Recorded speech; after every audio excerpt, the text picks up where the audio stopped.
नमस्कार साथियों, स्वागत है आप सबका कंचनजंगा पत्रिका समूह के द्वारा आयोजित आज के विशिष्ट कार्यक्रम में।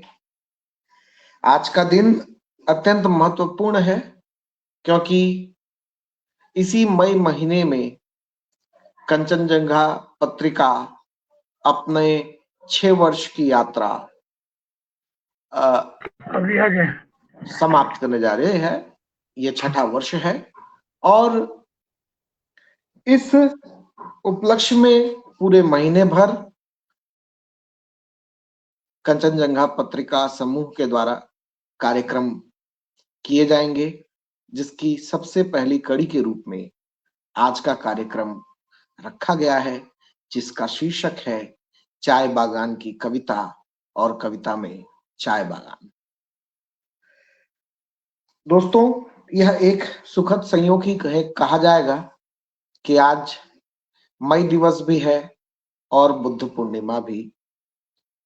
दोस्तों, इस कार्यक्रम में आज हमारे साथ जुड़े हुए हैं पत्रिका के संपादक और इस कार्यक्रम के संयोजक डॉक्टर प्रदीप त्रिपाठी जी। इस कार्यक्रम की अध्यक्षता करने के लिए हमने अनुरोध किया था और हमारे अनुरोध को स्वीकार करते हुए हम सबके साथ जुड़े हैं वरिष्ठ साहित्यकार वाल्टर भेंगरा तरुण जी। मैं उनका भी स्वागत करता हूं। इसके साथ साथ आज हमारे साथ जो कवि जुड़े हैं उनमें सबसे पहला नाम मैं लेना चाहूंगा श्रीमती एमलेन बोदरा जी का। आपका भी स्वागत है। मैं स्वागत करना चाहूंगा कवि मरीना एक्का जी का, जो हैदराबाद से इस वक्त हमारे साथ जुड़ी हुई है, और सिलीगुड़ी से इस वक्त जुड़ी हुई है हमारी तीसरी कवि सुश्री जेरल्डीना मुछवार जी का। आप सबका बहुत बहुत स्वागत है। दोस्तों, इससे पहले कि हम अपना कार्यक्रम आरंभ करें, कंचनजंगा पत्रिका का मुख्य जो ध्येय है वह जो 7 सिस्टर्स हैं, पूरे उत्तर पूर्व में मौजूद जो 7 राज्य हैं, उसकी तरफ उसका मुख्य ध्येय रहता है। वहां की सांस्कृतिक और साहित्यिक गतिविधियों को जोड़ने का काम, एक सूत्र में पिरोने का काम कंचनजंगा पत्रिका कर रही है।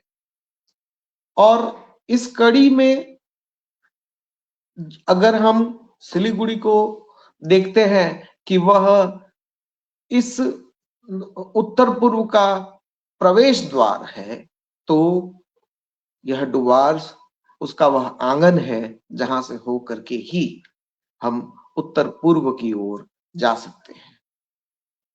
आज हमारे साथ श्री वाल्टर भेंगरा तरुण जी उपस्थित हैं और इस इलाके में कार्यरत होने के नाते मैं वाल्टर भेंगरा तरुण जी का बहुत बहुत आभार व्यक्त करना चाहूंगा कि उन्होंने एक पुस्तक संपादित की और उसमें इस इलाके की 7 कवयित्रियों को जोड़ा है। इस कविता संग्रह का नाम है चाय की सिसकियां, और इस चाय की सिसकियां कविता संग्रह से ही हमने फिलहाल इन 3 रत्नों को चुना है। आने वाले समय में इसी महीने में हम एक और कार्यक्रम करेंगे और उसमें हमारे अन्य साथियों को भी हम जोड़ेंगे। मैं ज्यादा वक्त न लेते हुए सीधे सीधे हमारे कार्यक्रम की तरफ मुड़ता हूं और मैं सुश्री जेरल्डीना मुछवार जी से अनुरोध करूंगा कि वे अपना काव्य पाठ आरंभ करें। धन्यवाद सर। सभी साथियों को नमस्कार। सबसे पहले मैं कंचनजंगा पत्रिका समूह के संयोजक प्रदीप त्रिपाठी सर जी का मैं हृदय से आभार व्यक्त करना चाहती हूँ, जिन्होंने चाय बगान के गर्भ से निकलने वाली कविताओं को इस मंच के माध्यम से आप लोगों तक पहुंचाने का एक मौका हमें प्रदान किया है। साथ ही चाय की सिसकियां काव्य संग्रह के संपादक महोदय वाल्टर भेंगरा सर जी का भी मैं हृदय से आभार व्यक्त करना चाहती हूँ, जिन्होंने मेरी रचनाओं को प्रकाशित करने का अवसर प्रदान किया है। इसके साथ ही इस कार्यक्रम से जुड़े जितने भी साथी जुड़े हुए हैं, सभी का मैं स्वागत और अभिनंदन करती हूँ। आज कंचनजंगा पत्रिका के फेसबुक पेज के इस लाइव प्रसारण में चाय बगान की कविता और कविता में चाय बगान विषय पर संवाद करने और कविता सुनने सुनाने के लिए यहाँ उपस्थित हुए हैं। यह बहुत ही महत्वपूर्ण विषय है, चाय बगान की कविता और कविता में चाय बगान। तो जब हम चाय बगान की हरियाली को देखते हैं तो हमारे मन को काफी सुकून मिलती है। तो वहीं दूसरी ओर जब हम चाय बगान के मजदूरों के जीवन को हम देखते हैं तो कहीं ना कहीं हमें सोचने पर हमें मजबूर कर देता है। तो मैं उन्हीं चाय बगान मजदूरों के जीवन संघर्ष, उनके सपनों और उनके उम्मीदों की कहानी को मैं कविता के माध्यम से आप लोगों के समक्ष प्रस्तुत करने जा रही हूँ। तो चाय की सिसकियां काव्य संग्रह में प्रकाशित मेरी कविता, उन्हीं कविताओं को मैं आप लोगों के समक्ष प्रस्तुत करूंगी। तो मेरी पहली कविता है, कविता का शीर्षक है माँ के हाथ। मैंने देखा गायब हो गई है माँ के हाथों की कोमलता। मैंने देखा गायब हो गई है माँ के हाथों की कोमलता, खुरदरे और फटे हुए, अंदर के लाल मांस बाहर झांकते हुए। फिर भी माँ उसी फटे छिले हाथों से लगातार तोड़ती रहती है पत्तियां, चाहे उंगलियों में दस्ताना हो या ना हो, चाहे तन को जलाती गर्मी हो या कड़ाके की सर्दी या फिर घनघोर बारिश। हाथ कभी रुकते नहीं। ढोती है बोझ सारा दिन उर्माल के झोले में, साथ में चुनती जाती रसोई के लिए लकड़ियां, मोटी पतली सूखी कच्ची जो मिलते बटोर लेते माँ के हाथ। ना पड़े परिवार के पेट में लात, ना छूटे बच्चों के हाथ से कलम का साथ, यही सोच नहीं थमते माँ के हाथ। 8 घंटे प्रतिदिन तोड़ती है पत्तियां 25 केजी, तब जाकर माँ के नाम बनती है एक दिन की मजदूरी। इसी मजदूरी को बचाने के खातिर फटते हैं माँ के हाथ, छिलते हैं माँ के हाथ, अंदर के लाल मांस बाहर झांकते हैं वे माँ के हाथ। बहुत सुंदर। और दूसरी कविता है, शीर्षक है काला सोना। सोना हूं मैं बगान का काला सोना, सोना हूं मैं बगान का काला सोना। कितनों ने जाना मेरे निर्माण प्रक्रिया का काला सच, कितनों ने देखा पत्ती से चाय की प्याली तक का सफर, कितनों ने देखा परिवार के बिखरने की सूक्ष्म साजिश, कितनों ने देखा बंधुआ मजदूरों के स्वप्न को कब्र में दफन होते हुए। क्या पूंजीपतियों ने, नेताओं ने, ट्रेड यूनियन ने या फिर सरकार ने? नहीं, किसी ने नहीं देखा। देखा चाय बगान के मजदूरों ने, हिस्सा बना इस सफर का पर दिया नहीं दिखाई कभी। हरे रंग की पत्ती को श्रम की ज्वाला से सेक चमकाया, पर उचित मूल्य मिला नहीं कभी। चाय कंपनी को समृद्ध बनाया, पर दरिद्रता से छुटकारा मिला नहीं कभी। हर महीने की पत्ती का स्वाद अलग अलग होता, पर इनके भोजन का स्वाद बदलता नहीं कभी। यही है मेरे निर्माण प्रक्रिया का काला सच। सोना हूं मैं बगान का काला सोना, सोना हूं मैं बगान का काला सोना। बहुत सुंदर, बहुत सुंदर। और तीसरी कविता, बरसात का आना। बरसात का आना किसी के बचपन का लौटना है, बरसात का आना किसी के बचपन का लौटना है, अपनी नाव को पानी के बवंडर में घुमाना और बारिश में नहाना है। बरसात का आना प्रेमियों के प्रेम प्रीति का लौटना है, पानी की बूंदों का टकराना और दोनों के सुखद एहसास का मिलना है। बरसात का आना किसानों की आंखों में खुशी का लौटना है, हल जोतना और बुआई का धान छिड़कना है। बरसात का आना चाय मजदूरों की आंखों में चमक का लौटना है, पौधों में नई पत्तियों का आना और झोले में डबली पैसा बढ़ना है। बरसात का आना जैसे जीवन में हरियाली का लौटना है। और बहुत चौथी कविता है, बगानी स्त्रियां। बगानी स्त्रियां रहती है बहुत व्यस्त, उनकी एक नहीं कई दुनिया है। बगानी स्त्रियां रहती है बहुत व्यस्त, उनकी एक नहीं कई दुनिया है।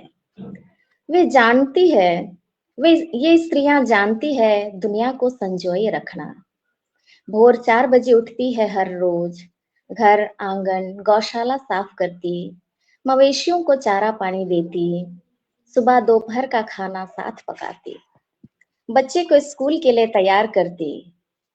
एक दुनिया की जिम्मेदारी के लिए जाती है दूसरी दुनिया, जहां होता है श्रम का शोषण।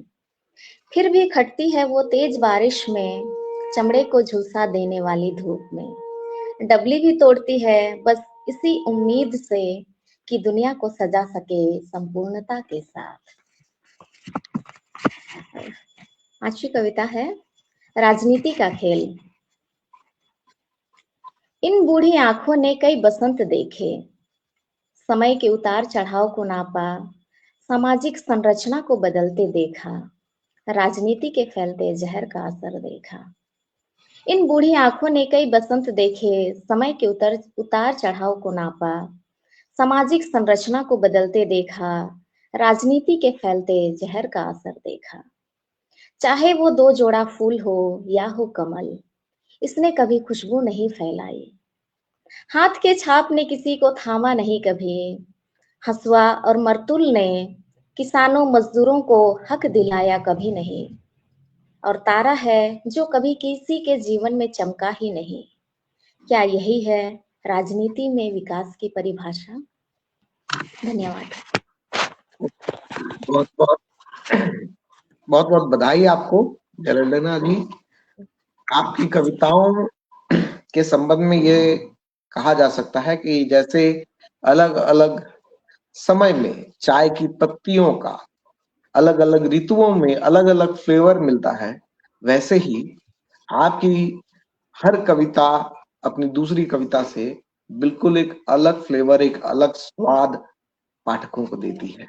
आपकी कविताओं में अगर माँ के फटे हुए हाथ जिनमें से रक्त झड़ रहा है, मांस दिख रहा है, और वह फिर भी वह अपने बच्चों के उज्जवल भविष्य के लिए लगातार कार्यरत है, यह दिखता है। एक छवि यह दिख रही है तो दूसरी तरफ काला सोना। लेकिन उस चाय बागान में काम करने वाले मजदूरों का भविष्य जो नहीं बदल रहा है, पिछले कई दशकों से पीढ़ी दर पीढ़ी वे मजदूर उसी तरह से शोषित हैं, वंचित हैं सुविधाओं से। ये सारी चीजें एक साथ उभर कर आपकी कविताओं में आ रही हैं। आप निश्चित रूप से आने वाले समय की एक प्रखर कवयित्री बनेंगी, इसकी हम आशा करते हैं और हमारी ढेर सारी शुभकामनाएं आपके साथ हैं। आप मदारी हाट के सेंट जॉन पॉल स्कूल से आपका अध्ययन का आरंभ होता है और आज आप उत्तर बंग विश्वविद्यालय से पीएचडी कर रही हैं, शोध कार्य कर रही हैं और जल्द ही आप अपना शोध कार्य समाप्त करें, ऐसी हमारी शुभकामनाएं हैं।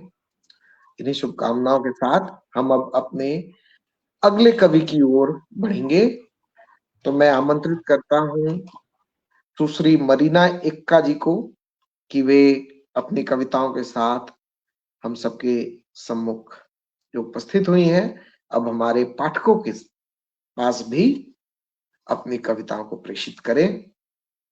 मरीना एक्का जी। धन्यवाद सर। एक चीज कहते हुए मुझे बड़ी खुशी है कि यहाँ पर जो 3 कवि उपस्थित हैं, किसी न किसी रूप में कभी न कभी वे सभी मेरे विद्यार्थी रहे हैं। मरीना एक्का जी ग्रेजुएशन के दौरान मेरी विद्यार्थी रही और मुझे बहुत गर्व है कि वो आज हैदराबाद विश्वविद्यालय से पीएचडी कर रही है। एमलेन बोद्रा जी बहुत वर्षों पहले, लगभग 1 दशक पहले, अगर मैं गलत नहीं हूं, 1 दशक से भी ज्यादा, लगभग 1.5 दशक पहले एमलेन बोद्रा जी भी मेरी विद्यार्थी रही थी और आज उन्होंने अपनी पीएचडी पूरी कर ली है। तो एमलेन को भी बहुत बहुत बधाई। अगर सच कहूं तो मैंने कभी सोचा भी नहीं था कि एमलेन पीएचडी करेंगी और कविता भी लिखेंगी, लेकिन ये मेरे लिए बहुत सुखद क्षण है कि वो न केवल रचनात्मक रूप से बल्कि आलोचनात्मक रूप से भी बहुत सक्रिय हुई हैं। आने वाले समय में उनकी सक्रियता और भी बढ़ेगी। उसी तरह से मरीना, जेरेल्डिना, आप लोग भी खूब सक्रिय हो। तो मैं मरीना जी को आमंत्रित करता हूं कि वो अपनी कविताएं हमारे पाठकों के, दर्शकों के सम्मुख प्रस्तुत करें। धन्यवाद सर।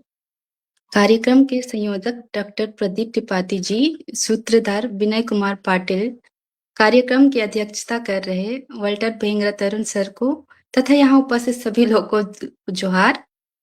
आज मैं आप सभी के समक्ष अपनी स्वरचित कविता का पाठ करने जा रही हूँ, जो कि चाय बागान में कार्यरत श्रमिकों के जीवन, उनके संघर्ष और व्यवस्था की मार्ग को दर्शाती है। तो मेरी पहली कविता का शीर्षक है शनिवार। आज शनिवार है, ओह यह शनिवार भी आने में कितना समय लगाता है। मन में यह सोचते हुए बेवा जीडो ने सुबह से ही जल्दी जल्दी काम निपटाने है लगी। शनिवार के दिन का चाय बागान के श्रमिकों को रहता है बेसब्री से इंतजार, क्योंकि पूरे 2 हफ्तों के बाद आज उन्हें अपनी मजदूरी मिलनी है। जीडो ने हिसाब लगा लिया है, उसे पूरे 2500 मिलने हैं। उसी से अगले 2 हफ्तों का घर के दाल भात, बच्चों की पढ़ाई का खर्च चलाना है। शाम को बाजार से लौटती हुई जीडो सोचती है, कर्ज खत्म ही क्यों नहीं होता। फिर उसने कर ली है उधारी और बहुत कंजूसी करने के बाद मुश्किल से बचा पाई है वह 200 रुपये, जो है उसके असमय आए कष्टों का सहारा। सुबह ही हल्की सी जो खुशी आई थी मन में, भविष्य की चिंता ने से फिर मिटा डाला। इस तरह यह शनिवार भी मामूली दिनों की तरह ही यूं गुजर जाता और परिवार की खुशी मुर्गे के मांस की सौंधी महक के साथ 2 टुकड़े खाकर ही सिमट जाती है। मेरी दूसरी कविता है उखड़ते चाय बागान। ट्रैक्टरों में भर भर कर लिया जा रहा है ताजे हरे अभी अभी उखाड़े गए पौधे। 2 दिन पहले ही देखा था मैंने यहाँ कई एकड़ तक फैले लहलहाते बगीचों को, और 2 दिनों में ही जमीन ऐसी पड़ती पड़ी है मानो पहले यहाँ कुछ था ही नहीं। खबर सुनने में आई है किसी ने खरीद लिया है इसे और कंपनी ने अच्छा मुनाफा देख बेच डाला है उसे किसी बड़े बिजनेसमैन के हाथों। मेरी तीसरी कविता है नशा। नशा की प्रवृत्ति ही होती है लोगों को भुलावे में रखना। हड़िये के नशे में चूर लोगों को तो मैंने देखा है, स्त्री के नशे में डूबे लोगों की बातें भी सुनी है, लेकिन एक और नशा है जिसमें मेरे गांव के सारे लड़के डूबे हैं, वह है फुटबॉल का नशा। इस नशे ने भी गांव के युवकों की जिंदगी को कम क्षतिग्रस्त नहीं किया है। महीने के 30 दिन कभी इस बगान में कभी उस बगान में खेल के नाम पर दौड़ते युवकों को पता ही नहीं चलता और उनकी जवानी यूं ही गुजर जाती है। मैं कहती हूँ यह एक छलावा है ताकि व्यस्त रखा जाए हमें सोचने से, विचारने से, पढ़ने लिखने से, और ना घटे मजदूर उनके गोदामों में मजदूरी के वास्ते। 2 कविता मैं और पढ़ना चाहूंगी जो कि इस काव्य संग्रह में नहीं है। जी जी, स्वागत है। कविता इस प्रकार है। आज फिर एक मजदूर अपने जीवन से हार गया। चाय की पत्तियां तोड़ते हुए उसके हाथों की उंगलियां एकाएक रुक गई, पैर लड़खड़ाए, दिमाग कुछ सुन सा पड़ गया और वह सीधे जमीन पर आ गिरा। अन्य मजदूरों ने तुरंत चौकीदार को सूचना दी। खबर ऑफिस पहुंची पर डॉक्टरों ने एम्बुलेंस भेजने में आनाकानी की। इसी जद्दोजहद में आज फिर एक मजदूर अपने जीवन से हार गया। शाम को पोस्टमार्टम के बाद शव को घर लाया गया। घर के एक कोने में बेजान सी पड़ी उसकी विधवा और अपने पीछे छोड़ गया था वह 3 बच्चे बेसहारा। पता चला सुबह खाली पेट ही काम पर गया था वह मजदूर। खाने को 2 रोटी तक ना थी घर में। पिछले 2 हफ्तों से वह काटता रहा था चक्कर, बगान ऑफिस तो कभी किसी साहब के पास। साहब ने उसे काम पर से बैठा दिया था 2 हफ्तों के लिए, बताकर जुर्म कि उसकी गाय घुस आई थी चाय बगानों में। दूसरे दिन पोस्टमार्टम की रिपोर्ट आई।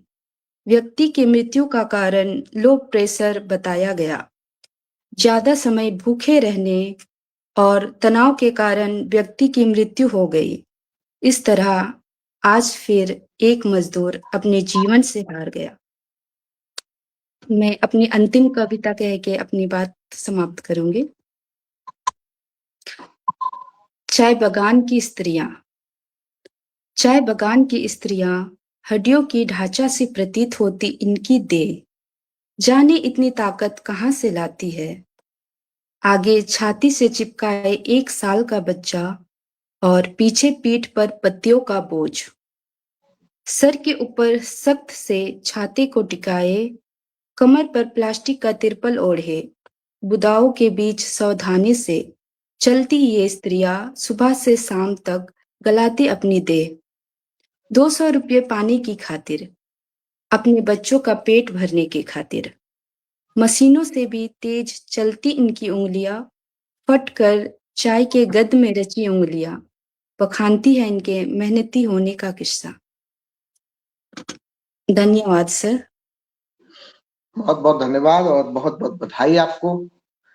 आपकी कविता जो अद्भुत बिंब बनाती है उसकी मैं बहुत प्रशंसा करना चाहूंगा। एक एक बिंब आपकी कविता में जो आप सृजित करती हैं, चाहे वह चाय बागान में काम कर रही वह माँ है जिसके कोख में उसकी सद्य जनित संतान है, तो पीठ पर चाय का बोझ लिए हुए एक स्त्री।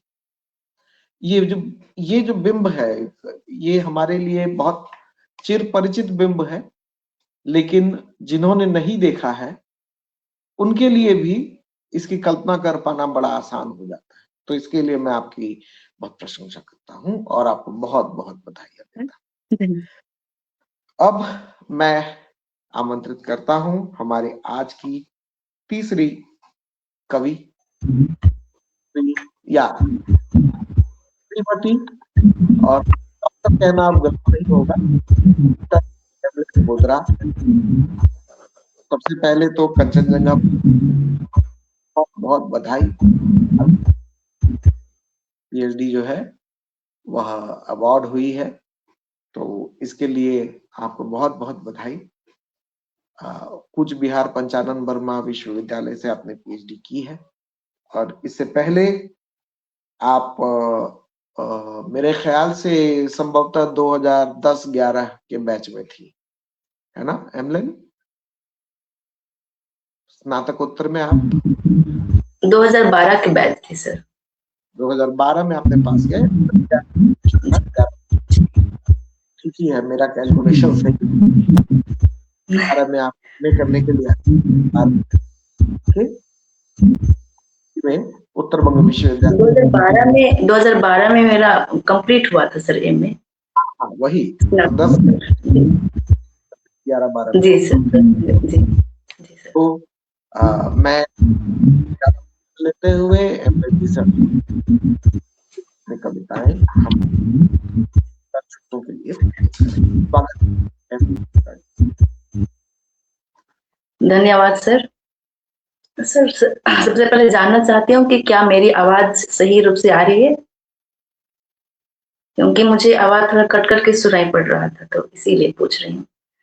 तो सर सबसे पहले मैं इस कार्यक्रम के संयोजक डॉक्टर त्रिपाठी सर जी का, सूत्रधार सर विनय कुमार पटेल जी सर का, और इस कार्यक्रम की अध्यक्षता कर रहे और चाय की सिसकियां इस किताब के संपादक वाटर भिंगरा सर जी का भी बहुत आभार व्यक्त करती हूँ।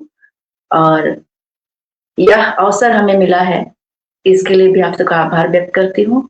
और इस वक्त फेसबुक के पेज पर जितने भी मित्र लाइव आए हुए हैं, उन सभी का मैं स्वागत करती हूँ और आभार व्यक्त करती हूँ। और ज्यादा भूमिका ना बांधते हुए मैं अपनी कविता पर आती हूँ। मैं इससे पहले मरीना एक्का की कविता को सुनकर काफी भावुक हो रही थी, और मुझे वो सारी घटनाएं याद आ रही थी जो हमारे सामने रोज दिन घटित होती है। न जाने कितने ही मजदूर जो चाय बागान में कीटनाशक दवाइयों का छिड़काव करते हैं, उन्हें किसी प्रकार का कोई सुरक्षा कवच नहीं दिया जाता है, और दवाइयों के असर से कई बीमारियां होती है और वे मर जाते हैं, और किसी को पता ही नहीं चलता है कि उनकी मृत्यु कैसी हुई। कभी जांच भी नहीं हो पाता, उनके पास पैसे भी नहीं होते हैं। तो वे घटनाएं मुझे याद आ रही थी, और यह कह दिया जाता है कि चाय बागान में काम करने वाले पियंकड़ है, नशा करते हैं, और नशा ने ही उनका जान ले लिया। तो मैं अपनी कविता पर आती हूँ। मेरी पहली कविता है बित्ता भर पेट। बित्ता भर पेट के लिए अन्न जुटा पाता हूं तब, जब मेरे हाथों की उंगलियों का खुरदरापन और एड़ियों की दरारें बढ़ती जाती है एक के बाद एक, गहरी होती जाती है तब तक जब तक धरती पैरों के दरारों से रिश्ते रक्त से अपनी प्यास ना बुझा लेती। बित्ता भर पेट के लिए अन्न जुटा पाता हूं तब, जब तक कि चाय की पत्तियों का ढेर मेरी पीठ में ना बना लेती ऊंट की पीठ सा कुबड़। ऊंट की पीठ सा कुबड़, या कुबड़ झुका देती है बदन को मेरे 90 डिग्री से 60 डिग्री और फिर 40 डिग्री तक भी। और तब मिल पाता है मजदूरी एक दिन का, जिससे भर पाता है बित्ता भर पेट। मेरी दूसरी कविता है सपने। छोटे छोटे सपनों की गठरी बांधे अरमानों की डोली सजाकर, जन्मभूमि झारखंड छोड़कर माँ का प्यार पोटली में बांधकर, बाबा का दुलार संग लेकर चले आए उत्तर बंगाल एक दिन। जंगल झाड़ साफ कर, खून पसीना बहाकर, सांप बिच्छू से लड़कर भिड़कर फैला दिया हमने हरियाली चाय बागान मखमली सी। लेकिन हरियाली नहीं आ सकी हमारे घर अब तक। बुनियादी जरूरतों से वंचित, कंगाल, बेहाल, फटेहाल हैं अब तक। हमारी गाढ़ी कमाई से मालिक बाबू साहेब बाबू खूब चमकते, जेबें भरते, घर सजाते, राशन वेतन सब गबन कर जाते। घंटों खड़े खड़े पत्ते तोड़ते हम, बैठने की छूट नहीं, खाने को छांव नहीं, जोक मच्छर के खुराक बनते हम, फिर भी काम करते हैं हंसकर, अपनों की खातिर सब सहते कि पूरे होंगे सपने हमारे एक दिन, मांग कर घर ना मिले छीन कर लेंगे हम अधिकार अपने। अगली कविता है झंडे, शीर्षक है झंडे। ये नकाबपोश आते हैं मुखौटा पहने, थमाते हैं झंडे हमारे हाथों। हमने पूछा उनसे कि ये झंडे क्यों? वे कहते हैं जरूरी है पकड़ना, जरूरी है यह तुम्हारे अधिकारों के लिए। हम उन्हें अपना शुभ चिंतक समझकर हो लेते हैं उनके पीछे, रंग बिरंगे झंडे लिए। रंग बिरंगे झंडे लिए कभी चलते हैं मीलों पैदल पीछे पीछे उनके, कभी बैठते हैं धरने पर इशारे पर उनके, तो कभी नाचते हैं सड़कों पर स्वागत में उनके। और वे कर आते हैं सौदा हमारे संघर्षों का, घोंट देते हैं गला हमारे अरमानों का। हमें दंतमंजन बनाकर चमकाते हैं अपने दांत, और उन्हीं नुकीले दांतों से चबा जाते हैं हमारा भविष्य। अपने कुंभा जैसे पेट में पचा जाते हैं हमारे अधिकार, और हम इन सारी बातों से अनजान तालियां बजाते हैं उनके लिए, गोहराते हैं उन्हें बार बार। वे हमें बेवकूफ समझकर इतराते हैं अपनी चालाकी पर बार बार। पर अब कुछ कुछ जानने लगे हैं हम तुम्हें, पहचानने लगे हैं तुम्हारी चालाकी।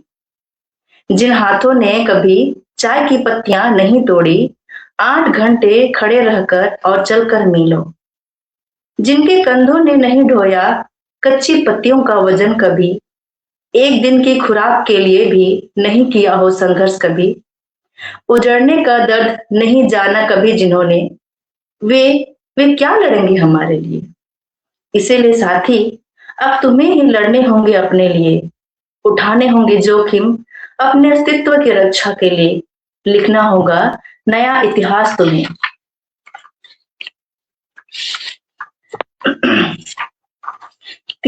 अगली कविता है नकाबपोश। ना जाने कहां से आ जाते हैं हमारे बीच हमारी ही जमीन पर, हमसे घुलने की कोशिश में हमसे हमारी ही भाषा में बतियाते हैं, टूटी फूटी ही क्यों ना हो। कुछ गलतियां करने पर भुड़कते भी नहीं, कुछ ज्यादा ही प्यार से बातें करते हैं, कभी कभी मजाक भी किया करते हैं, और हम अनायास ही उन्हें अपना बना लेते हैं, उन्हें दिल पर बैठा लेते हैं।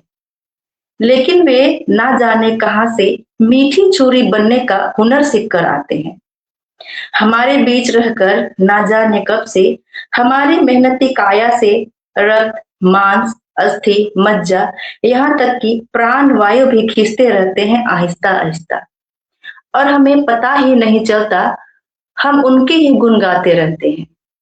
कहते हैं वे कितने अच्छे साहिब हैं, जरा भी घमंड नहीं, बड़े आदमी होकर भी हमसे हमारी भाषा में ही बतियाते, मजाक भी करते, और वे हमारे पीछे कुटिल मुस्कान से कहते, ये हड़िया पीने वाले चाय बगनियार आदिवासी कितने बेवकूफ हैं, इन्हें लूटना कितना आसान है, बस उनसे हंस के बतिया लो, फिर बाकी सब आसान, सब निर्विरोध।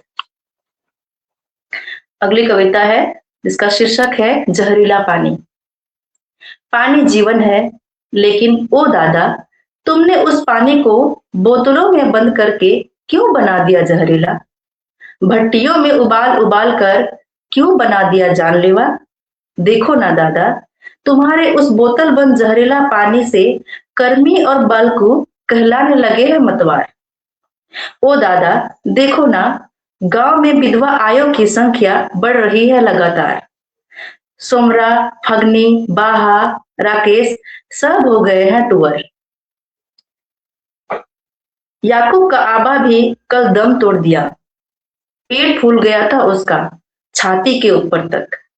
सुना था वह रोज सवेरे तुम्हारे घर आकर पीता था वही बोतल बंद जहरीला पानी।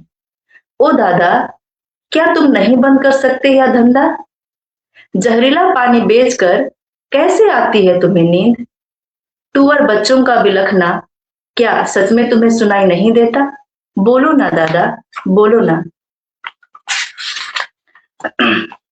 अगली कविता है सिर के छत बचाने के खातिर। राफेल 10वीं पास है, प्रथम श्रेणी से। फिर भी आज वह छटनी कर रहा है चाय के पौधों की तेज रफ्तार से। दौड़ता भी है वह बड़ा तेज। स्कूल की दौड़ प्रतियोगिता में प्रथम आता था हर वर्ष।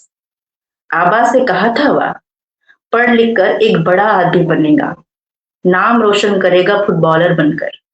आबा ने कहा, क्या होगा पढ़ लिख कर? फुटबॉल खेलकर क्या बचा पाएगा मकान अपना? यह मकान तो कंपनी का है।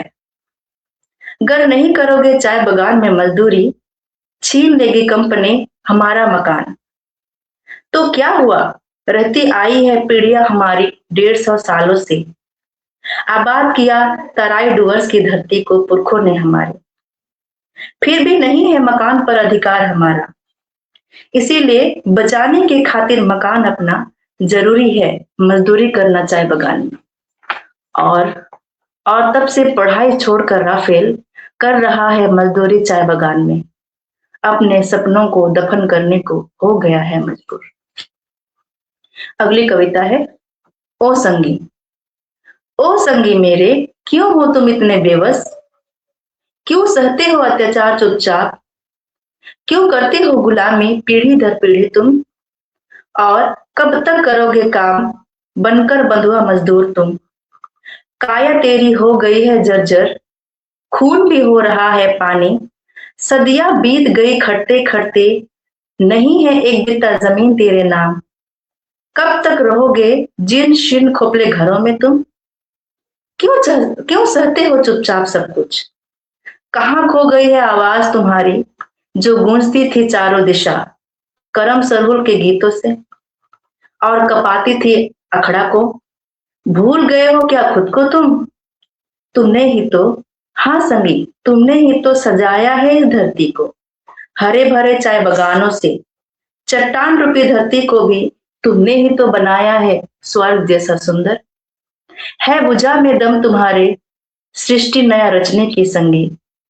अब उठ भी जा नींद से, है तुम्हारा भी हक करने को साकार अपने सपने। कर लो बुलंद आवाज अपनी, पूछने को सवाल और लेने को हिसाब। कस लो कमर अपनी अब करने को एक और उलगुलान। बिरसा आबा का खून हो तुम, ना करना भरोसा अब गैरों पर तुम कभी। करना होगा तुम्हें ही उलगुलान हक के खातिर अपने, उलगुलान बेहतर जीवन की खातिर, उलगुलान पहचान के खातिर अपने। करना ही होगा तुमको अब उलगुलान उलगुलान उलगुलान। मेरी और एक अंतिम कविता है जो इस कविता संग्रह में नहीं है, वो कविता मैं आप लोगों को सुनाना चाहती हूँ। कविता का शीर्षक है यहाँ कुछ भी निश्चित नहीं। दुनिया को चाय की चुस्कियों का मजा देने वाले चाय बगान के बंधुआ मजदूर, उन्हें नहीं पता कि आज की उनकी गाढ़ी कमाई का वाजिब मेहनताना मिलेगा या नहीं। पर उन्हें यह जरूर पता है कि नहीं तोड़ पाने पर 25 किलो चाय की पत्तियां काट दी जाएंगी उनकी मजदूरी की आधी रकम। चाहे पौधों में चाय की पत्तियां भरपूर हो या ना हो, खून पसीने की गाढ़ी कमाई और 8 घंटे कड़ी धूप बारिश और जाड़े में खटकर जमा की गई पीएफ और ग्रेजुएटी की रकम सही सलामत मिल भी पाएगी या कर दिए जाएंगे गबन उनके घर जिसे सींचते आए हैं पूर्व के वर्षों से। नाम उनके होंगे या नहीं, यहाँ कुछ भी निश्चित नहीं। उन्हें तो यह भी नहीं पता कि कल उनकी थाली में भरपेट भोजन होगा भी या नहीं। वे अपने अधिकारों में आवाज तक उठा नहीं सकते क्योंकि उनकी आवाज पहले ही दबा दिए जाते हैं, यह कहकर कि बंद कर दिए जाएंगे चाय बागान। और बंद चाय बागान की हालत तो आप सब जानते ही होंगे। यही डर बना रही है बदवा मजदूर उन्हें पीढ़ी दर पीढ़ी। धन्यवाद।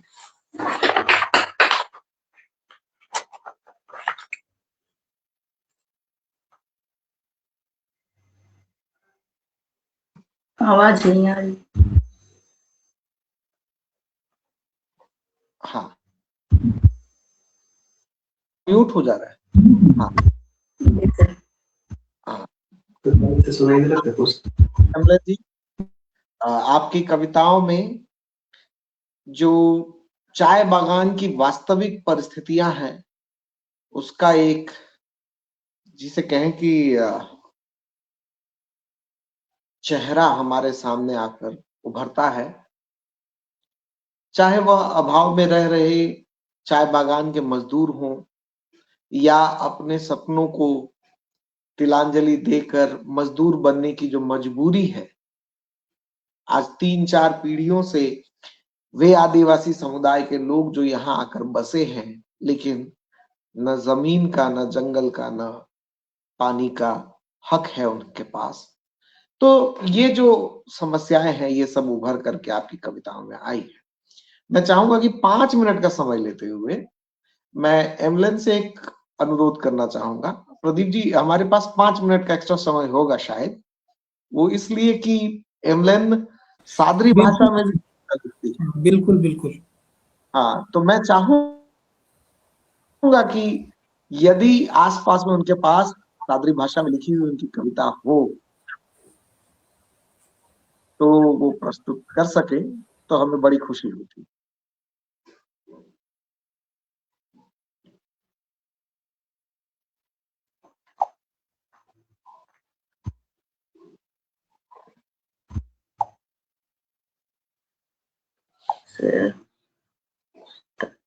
हाँ, एक कविता है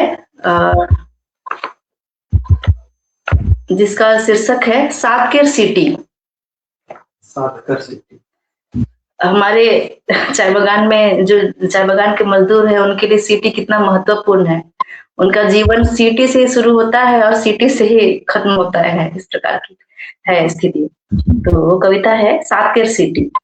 सातकर सिटी बुलाते हमके सालो, उठाओ साड़ी ठेवना तक और उसराओ हिठेक जल्दी जल्दी, मिला है अनय दूरे, हो जाए अगर देरी होले साहेब मुझसे घुराए दे बाई, नहीं मिली अगर काम होले सुते पड़ी भूखे पेट सालो, ना डराओ तनिक भी, देख के चाय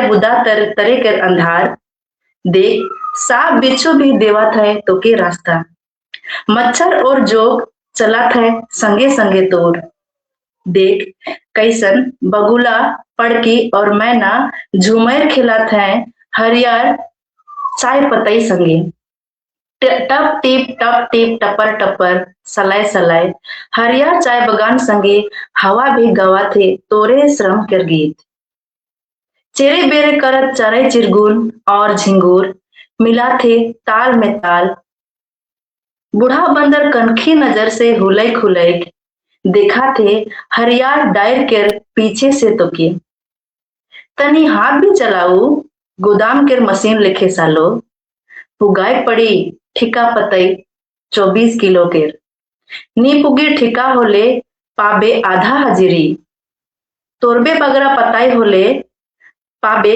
पूरा पैसा, पाबे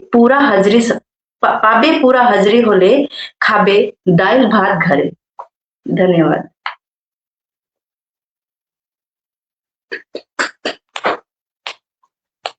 बहुत बढ़िया एमलन, आपने मेरी इच्छा का सम्मान किया और सादरी भाषा में भी अपनी कविता प्रस्तुत की। दरअसल दोस्तों, जिन्होंने चाय बागान के जीवन को बहुत करीब से नहीं देखा है उनके लिए ये समझ पाना बहुत मुश्किल है कि आखिर जो संघर्ष हमारे तीनों ही आज के कवियों के रचनाओं में हमें देखने को मिल रहा है वह क्यों है और वह कैसा है।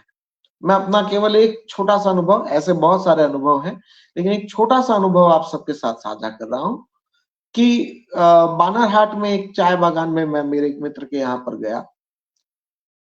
तो हालांकि वो मेरे मित्र अभी एक स्कूल के शिक्षक हैं, लेकिन उन्होंने बताया था कि एक समय में चाय बागान अचानक से बंद हो गया, कहीं कोई मजदूरी वगैरह की कोई व्यवस्था नहीं, और जीने का के लिए जो जद्दोजहद है वह तो है ही।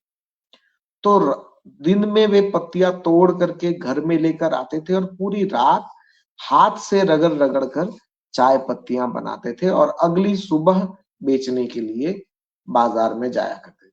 अगर वो बिकती है तो रात को भोजन नसीब होगा, यानी कि पूरे दिन भर में केवल एक बार ही उन्हें भोजन नसीब हो पाता था। तो ये कुछ परिस्थितियां हैं जिनको जाने बगैर, समझे बगैर और देखे बगैर हम नहीं समझ पाएंगे, और ये सारी परिस्थितियां हमारे आज की कवियों की कविता से उभर कर हमारे सामने आई है। अब मैं हमारे आज के कार्यक्रम के अध्यक्ष, वरिष्ठ साहित्यकार वाल्टर भेंगरा तरुण जी से अपना वक्तव्य रखने के लिए अनुरोध करता हूं, जिनके संपादन में एक बहुत ही महत्वपूर्ण कार्य हुआ है। फिर एक बार मैं दोहराना चाहूंगा, चाय की सिसकियां जो कविता संग्रह है, उस संग्रह के माध्यम से उन्होंने इस चाय बागान की कविता को और चाय बागान के कवियों को हमारे समक्ष हिंदी के पाठक वर्ग के सामने लाकर रखा है। इसके लिए मैं तहे दिल से उनका आभारी हूं, और मैं उनसे अनुरोध करता हूं कि वे अपना अध्यक्षीय वक्तव्य हमारे सामने रखें। नमस्कार सर। जोहार। मुझे अत्यंत खुशी हो रही है कि कंचनजंगा पत्रिका के माध्यम से फेसबुक के साथियों से के सामने अपने विचार रखने का अवसर आपने दिया मुझे, और इसके लिए डॉक्टर प्रदीप त्रिपाठी और प्रोफेसर विनय कुमार पटेल जी का विशेष रूप से मैं आभार प्रकट करना चाहता हूं। और चाय बागान की जीवन से परिचय कराने के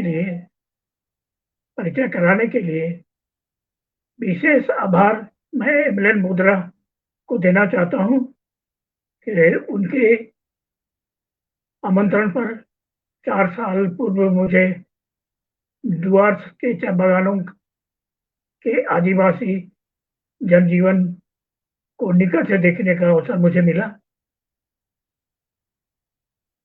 यूं हमारे पुराने मित्र श्री नेही दुआर, जो हमारे संजीवेश कॉलेज रांची में जूनियर साथी रहे, उनकी टिप्पणियों में चाय बागान के जीवन के बारे में मैं सुनता रहा हूं, और बहुत सारी त्रासदियां हमारे छोटनागपुर, छत्तीसगढ़, मध्य प्रदेश, उड़ीसा के क्षेत्र से जो आदिवासी भाई बहन वर्षों पूर्व, सदियों पूर्व चाय बागानों की ओर गए। कई आदिवासी भाई बहन अंडमान निकोबार द्वीप समूह की ओर भी गए, जिसे हमें टापू कहते हैं।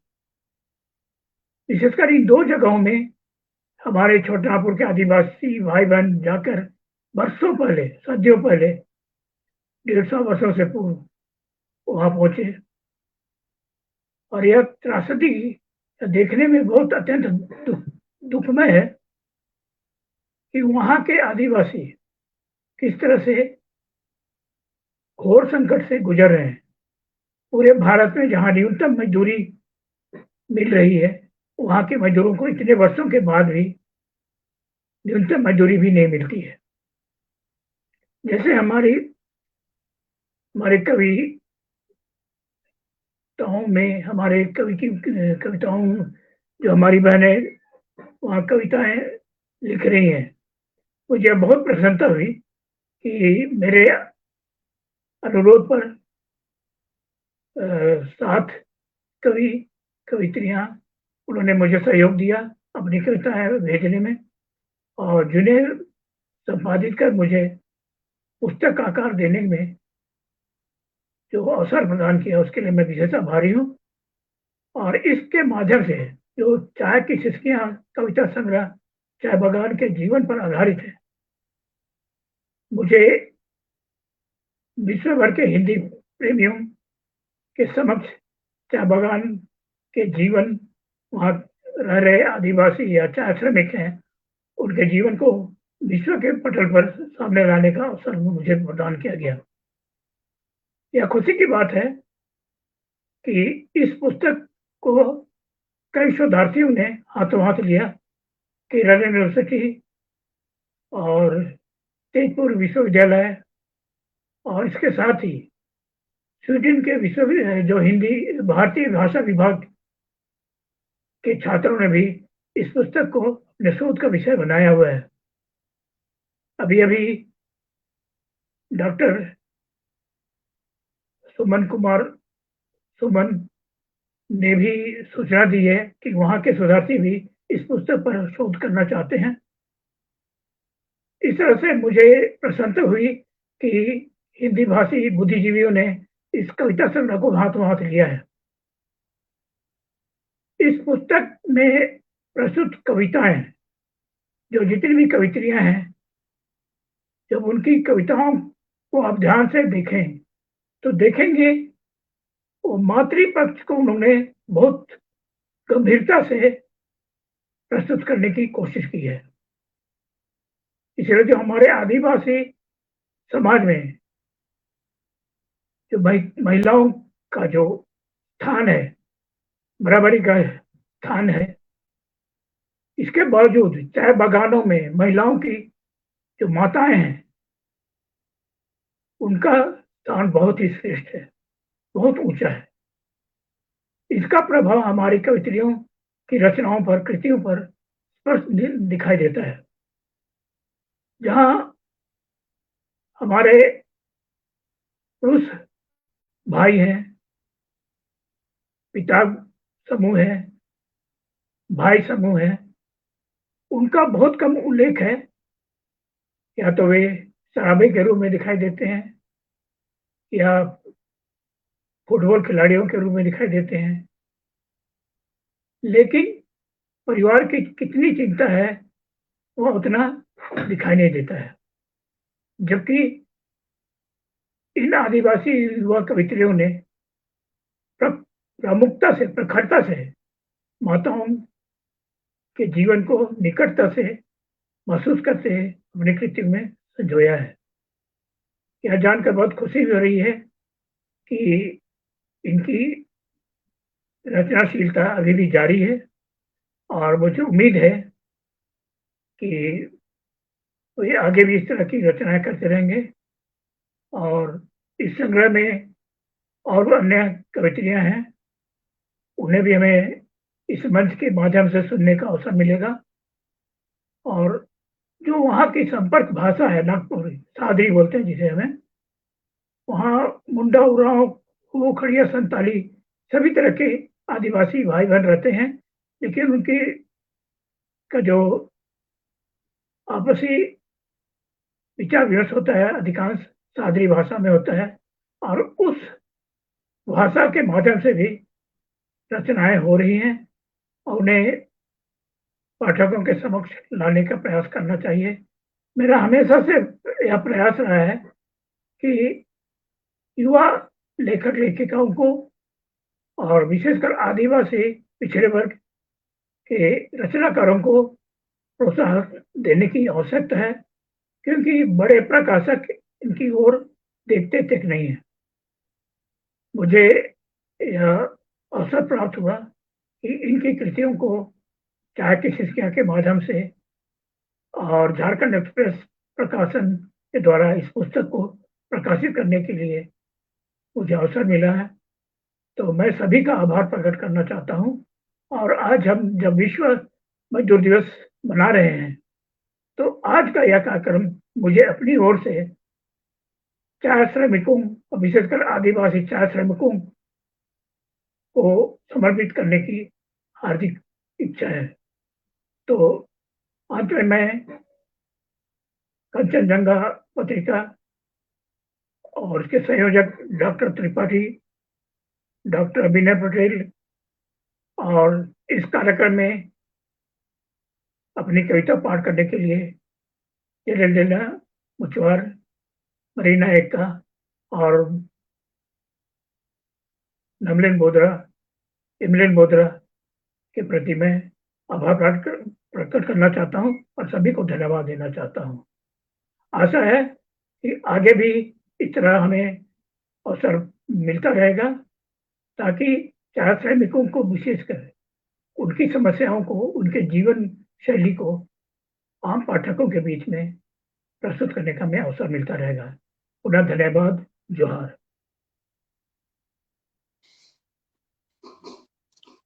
बहुत बहुत धन्यवाद आदरणीय वाल्टर भेंगरा तरुण जी को। अपने सारगर्भित वक्तव्य के द्वारा उन्होंने काव्य संग्रह चाय बागान की सिसकियां के प्रकाशन पर प्रकाश डाला। बल्कि यह बात जानकर हमें भी बहुत खुशी हुई कि हिंदी जगत ने और उच्च शिक्षण जगत ने इस काव्य संग्रह को हाथों हाथ लिया है और शोध कार्य में भी इस काव्य संग्रह पर काम हो रहे हैं। तो इसके लिए सबसे पहले तो सर बधाई, आपको बहुत बहुत बधाई, क्योंकि ये एक बहुत महत्वपूर्ण और बहुत जरूरी काम था जिसको आपने अंजाम दिया। इन जो 7 रत्न हैं, इन 7 रत्नों को एक लड़ी में पिरो करके जो चाय की सिसकियां कविता संग्रह आपने प्रकाशित किया है, उसके जरिए एक प्लेटफॉर्म उन्हें मिला है। तो इसके लिए आपको बहुत बहुत धन्यवाद और हमारे तमाम कवियों को भी बहुत बहुत धन्यवाद, बहुत सारी शुभकामनाएं। और अब हम बिल्कुल अपने कार्यक्रम के अंतिम पड़ाव की तरफ आ चुके हैं और मैं इस कार्यक्रम के संयोजक डॉक्टर प्रदीप त्रिपाठी जी को धन्यवाद ज्ञापन के लिए आमंत्रित करता हूं। प्रदीप जी। धन्यवाद हमारे साथी डॉक्टर विनय कुमार पटेल जी। आज का यह कार्यक्रम 3 हमारे पास ऐसे महत्वपूर्ण पड़ाव हैं, उन पड़ावों की विशेष उपलब्धि के तौर पर मैं देखता हूँ। पहला ये कि जिस बात की ओर संकेत वाल्टर भेंगरा जी ने किया कि आज मजदूर दिवस है। दूसरा यह कि आज बुद्ध पूर्णिमा भी है। और तीसरा यह कि हम कंचनजंगा पत्रिका के 6वें वर्ष में प्रवेश कर रहे हैं। इन तीनों दृष्टियों से आज का कार्यक्रम बहुत ही महत्वपूर्ण है। इस अवसर पर उपस्थित आज के कार्यक्रम की अध्यक्षता कर रहे परम श्रद्धेय वाल्टर भेंगरा तरुण जी,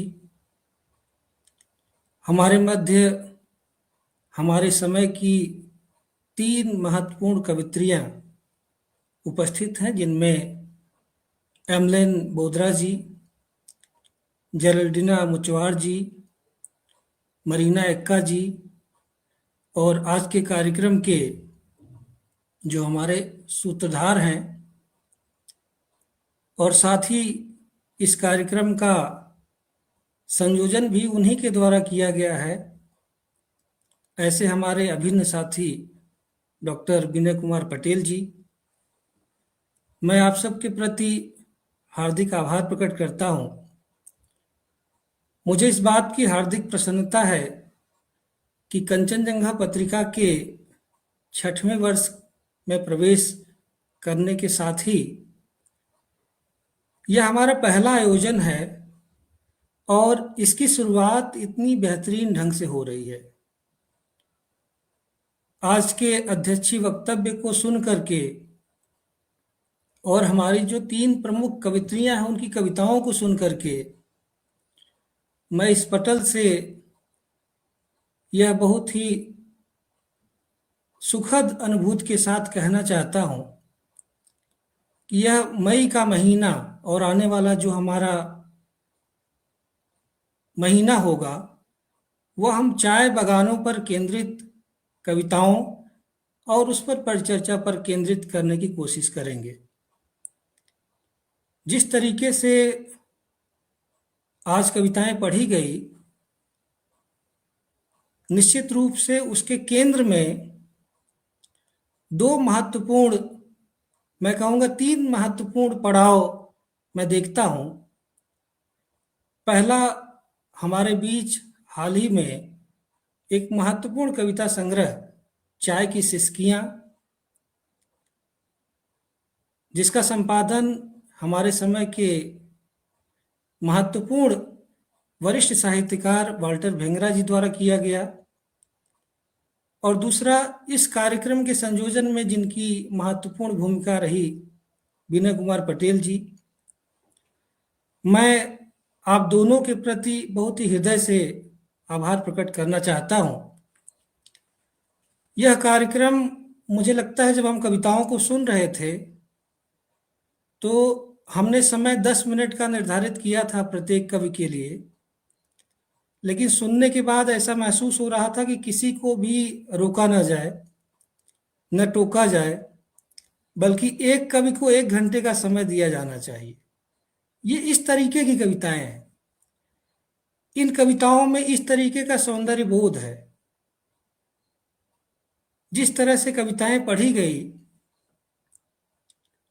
मैं कोशिश करूंगा कि आने वाले समय में चाय की सिसकियां संग्रह में जो हमारे अन्य रचनाकार हैं उनको हम प्रमुखता के साथ इस मंच में शामिल करें, उनको सुने, और इसके अलावा जो संग्रह से छूट गए हैं ऐसे कवि, मैं आग्रह करूंगा वाल्टर भेंगरा जी से कि उसका जो दूसरा खंड है, जो हमारे अन्य कवि युवा साथी उस संग्रह से अछूते रह गए हैं, उनको केंद्र में रख करके आप अगले संग्रह की अगर तैयारी करेंगे तो निश्चित रूप से चाय बागान का जो दर्द है, जो श्रमिकों का सौंदर्य बोध है, और जो चाय बागान की कविताएं हैं और कविताओं में जो चाय बागान है, उसकी उपस्थिति को और भी बेहतरीन ढंग से हम दर्ज कर पाएंगे। साथियों, समय बहुत अधिक हो चुका है और कहने के लिए मेरे पास भी बहुत कुछ है।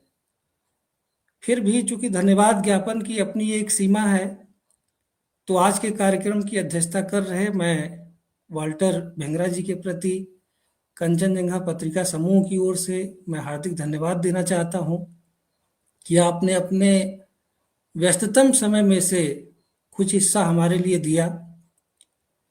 आगे चाय बागान की कविताओं पर जो भी कार्यक्रम होंगे, हम यह उम्मीद करते हैं कि उसमें आपकी उपस्थिति, आपकी मौजूदगी रहेगी। आज के कार्यक्रम के सूत्रधार विनय कुमार पटेल जी से मैं आग्रह करता हूं कि अन्य जो रचनाकार हमारे छूट गए हैं उसकी एक विधिवत योजना बनाई जाए, और बल्कि जिस तरीके से सर ने बेहतरीन ढंग से कविताओं का संपादन किया है, मैं चाहता हूं कि आपके अतिथि संपादन में कंचनजंघा पत्रिका का भी एक अंक चाय बागान की कविताओं पर केंद्रित हो, और उसमें विशेष रूप से जो चाय की सिसकियां संग्रह में शामिल रचनाकार हैं उन कविताओं की विधिवत समीक्षा हो, और उससे अन्यत्र विषय जो चाय बागान से संबंधित छूट गए हैं या छूट रहे हैं उन बिंदुओं को भी उसमें शामिल करने की कोशिश की जाए। इस बेहतरीन संयोजन के लिए मैं कंचनजंघा पत्रिका समूह से आपको भी बधाई देता हूं, धन्यवाद देता हूं। आपको याद होगा कि यह योजना हम लोग 1 साल से बना रहे हैं, और मेरी लगातार आपसे इस बात को लेकर के नाराजगी रही है। आपको याद होगा कि लगातार 1 वर्ष 1.5 वर्ष से मैं आपको संदेश भेज रहा हूं कि यह कार्यक्रम कब होगा, और मैंने यहाँ तक भी कह दिया था कि अगर आप नहीं कर पा रहे हैं तो बता दीजिए। लेकिन संजोग बना है, लेट ही सही, लेकिन बहुत ही दुरुस्त और विधिवत कार्यक्रम हम लोग संयोजित कर पाए हैं। मुझे इस बात की हार्दिक प्रसन्नता है। चाहे जो भी हो, आज इसको हम साकार रूप दे पाए, इसके लिए मैं पत्रिका समूह की ओर से आपको साधुवाद देता हूं। और आज के कार्यक्रम के केंद्र बिंदु जो हमारे रचनाकार रहे हैं, उनमें प्रमुख रूप से एमलन बोदरा जी, जेरल्डिना मुचवार जी और मरीना एक्का जी। आप लोगों की कविताओं की जितनी तारीफ की जाए वह कम है। चाय बागान के जितने भी पहलू, आयाम, दुख दर्द, संघर्ष, सौंदर्य बोध, प्रतिरोध हो सकते हैं, वे सारे प्रश्न, वे सारे मुद्दे बहुत ही तार्किक ढंग से, बहुत ही व्यवस्थित ढंग से, जो समकालीन हिंदी कविता में हस्तक्षेप का एक स्वर होना चाहिए, जो स्वरूप होना चाहिए, उस रूप में आप लोगों की कविताओं में वह दर्द, वह संघर्ष, वह बेचैनी, वह सौंदर्य बोध प्रमुखता से परिलक्षित होता है। मैं आप तीनों रचनाकारों को कंचनजंघा पत्रिका समूह की ओर से हार्दिक बधाई देता हूं और आभार प्रकट करता हूं। यह कार्यक्रम पहला और अंतिम नहीं है। इस कड़ी को पूरा कर लेने के बाद हम पुनः आप लोगों की तरफ लौटेंगे और निकट भविष्य में जब भी हम चाय बागानों पर केंद्रित कार्यक्रम करेंगे, उसमें मैं यह उम्मीद करता हूं कि आप लोगों की उपस्थिति दर्ज होगी, आप लोगों का सहयोग प्राप्त होगा। आज के कार्यक्रम से हमारे जितने भी ऑनलाइन पटल से दर्शक और श्रोता मित्र जुड़े हुए हैं, उन सभी के प्रति भी मैं आभार प्रकट करता हूं। लगातार बहुत ही सकारात्मक और प्रोत्साहित करने वाली टिप्पणियां हमें मिल रही थी। लगभग टिप्पणियों को हमने पटल पर साझा करने का प्रयास किया है। आप लोगों के सहयोग से ही, स्नेह से ही कंचनजंघा पत्रिका को यह मुकाम हासिल हुआ है। हम लोग अनवरत ढंग से लगातार यह कोशिश कर रहे हैं कि पूर्वोत्तर भारत की भाषा, साहित्य और संस्कृति को लेकर के विशेष रूप से जो स्थानीय रचनाकारों के द्वारा जो लेखन हो रहा है या जो उनकी भाषाओं में लेखन हो रहा है, उसको संरक्षित करें, उसको विस्तारित करें, उसका अनुवाद करवाएं। और यह प्रयास पिछले 5 वर्षों में हमने करने का प्रयास किया है। इसका मूल्यांकन आप जैसे श्रोता और दर्शक ही करेंगे। अभी पिछला जो हमारा अंक है वो अरुणाचल प्रदेश पर केंद्रित लगभग 375 पृष्ठों का अंक हमने समग्रता में प्रकाशित किया है। हमारा यह प्रयास होगा कि पूर्वोत्तर भारत के जो हमारे अन्य राज्य छूट गए हैं उस पर हमने तैयारी की है।